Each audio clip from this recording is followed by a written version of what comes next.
Язның иң матур бәйрәмнәрнең берсе халыкара хатын-кызлар көненә дә санаулыгына көннәр калып бара. Чәчәк белән сату итүчеләр өчен урак өсте башланды. Бәйрәм алдыннан бәяләрнең кимүен көтергәме юкмы? Хәбәрчебез ачыклады.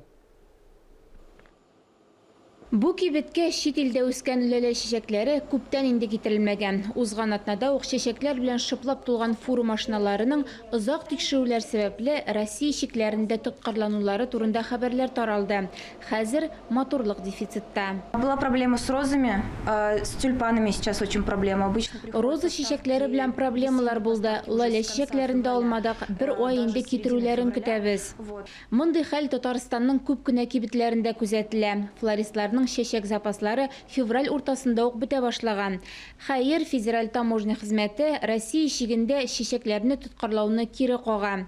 Чынлыкта базарларга чит ил товарлары сыңарып килә.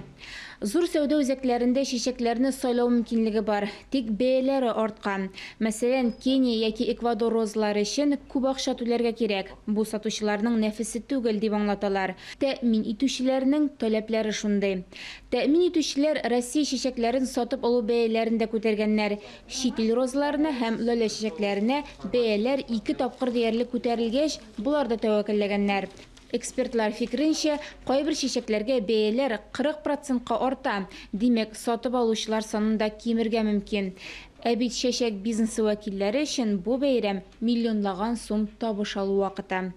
Ания Габадуллина, Вадим Струминский, Дамир Мөхәммәтханов, Татарстан яңалыклары.